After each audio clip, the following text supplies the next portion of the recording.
I know the boys at Wake Up Warchant, I think, unveiled the first part of the top 40. Did we do that already? Smash as well. Yep. You smashed it as well. So what do we have so far? And then I'll get to ours. Let's. So 36 through 40 has been revealed. We are now about to roll out the staff's, conglomerate, the pick for 31 to 35. So we'll unveil that. But can I see the 36 through 40? I want to see. Yes. Do we have a graphic? I want to just we see do. It. Yeah. We'll pull it up in just a moment. All right. I want to see it and go over together because we haven't had a chance to talk about others yet. Yeah, I want to see that 36 through. There we go. Oh, and in between we got the 31 through 35. Okay. Tate, Kevin Noles, DJ Lundy, Ja'Kai Douglas, Winston Wright. That rounded out. This was the composite.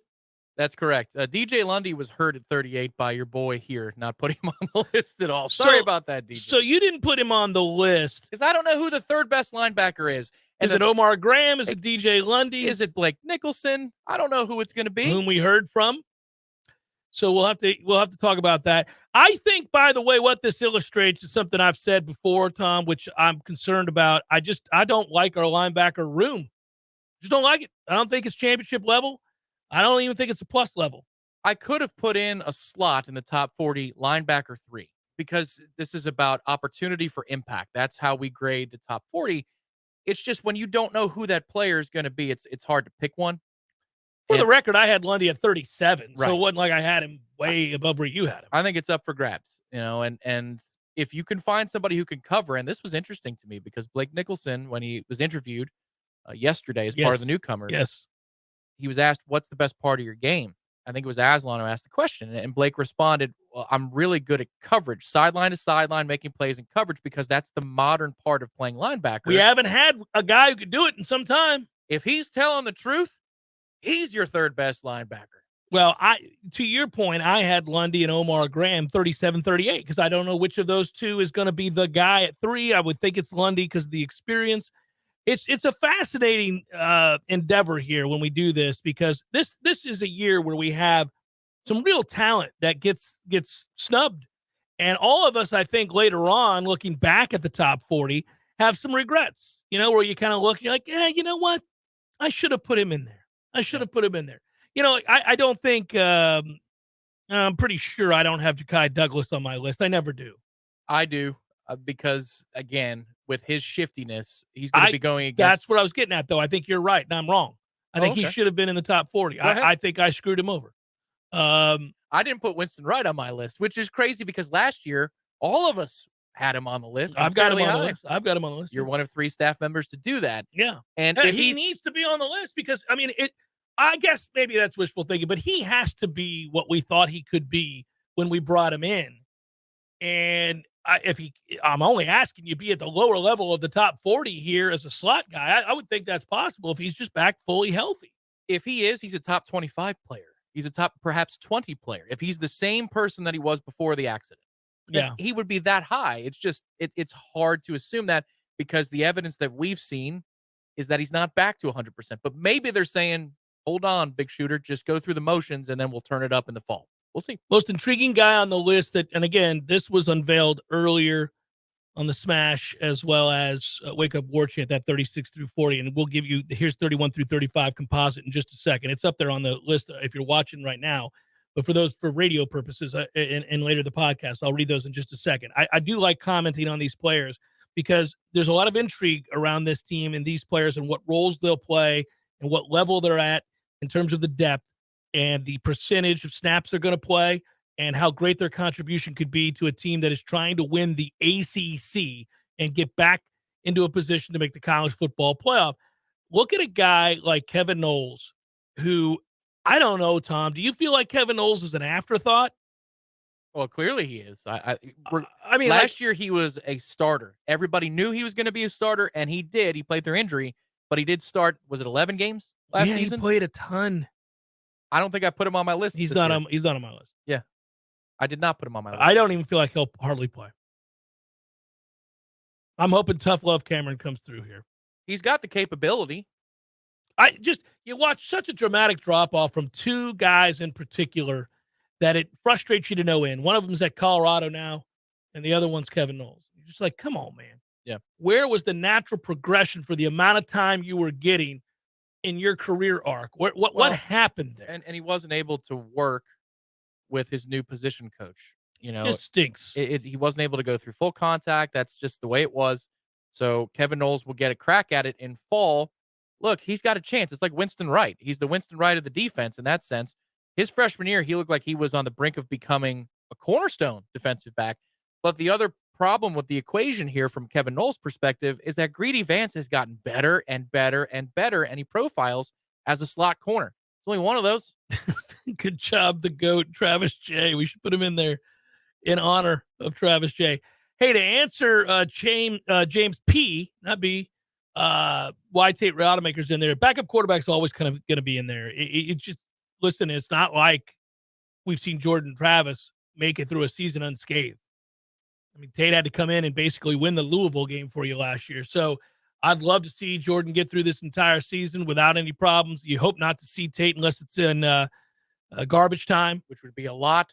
Well, yeah, there are opportunities certainly for us to be a big on a lot of teams this year. But I really, you can't underestimate the importance of a backup quarterback if he is to play in a season in which you're trying to win the conference. And let's say Jordan's got to miss 2-3 games.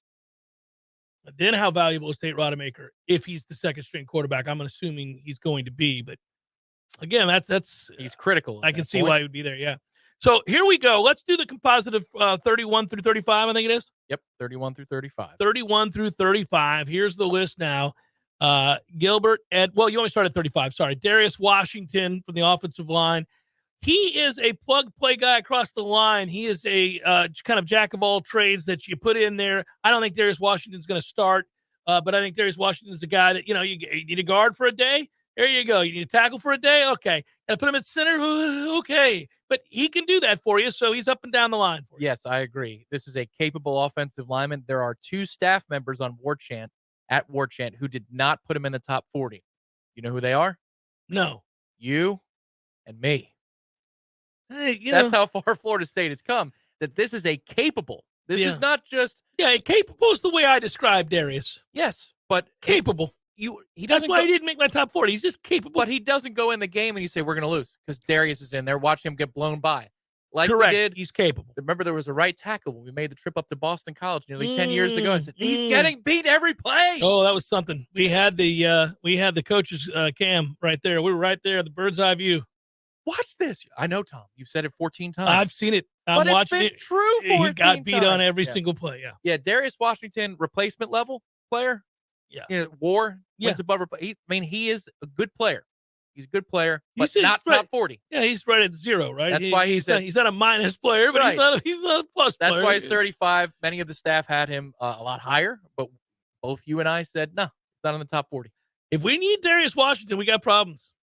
I mean, I don't know that I go that far. It means we've had problems. We've had problems. Doesn't mean that we necessarily will have problems. All right, so this is an intriguing one. Kyle Morlock comes in at 34, and if you look at Kyle Morlock, the first thing I said to you was that he's a lot bigger than I thought he would be. Lower body, he was a lot bigger and stronger than I thought he would be. I thought that was important because, again, you want your staff on offense to be multiple, where you can't allow the defense to sub, where you can keep guys on the field and run whatever you want to run because they're capable. And in the case of Kyle Morlock, the question would be, can you block with him? That's a big target, a red zone target at 6'7". He runs well. Of course, he played his football shorter college, so you don't know the transition, how quickly he's able to make it. But if practice were a fair estimation, I would tell you that against much better athletes than he faced at shorter, he did more than hold his own. He was able to run. He was able to make plays. He was consistent. To me, the stage was not too big. He didn't seem overwhelmed, thrust into this role.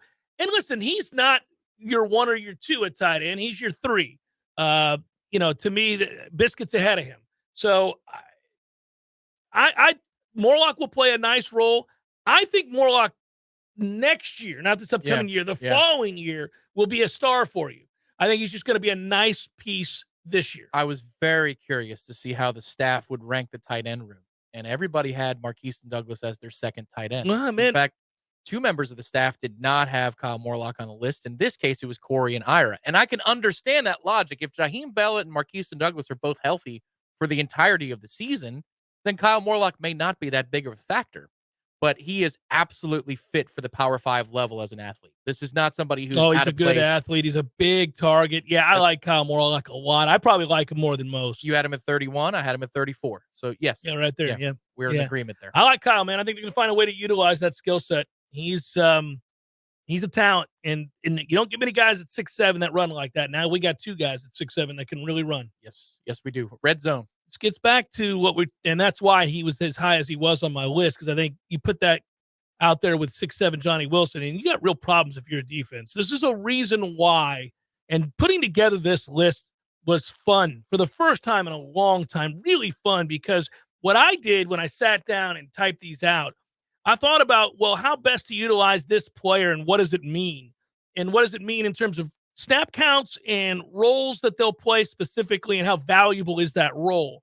So you could come up with it. And Kyle Morlock, you think, in the red zone is going to make some big plays. So I like Kyle quite a bit. 33, AZAREYE'H Thomas. AZ is a kid that could be way up higher on this list if he just realizes his potential.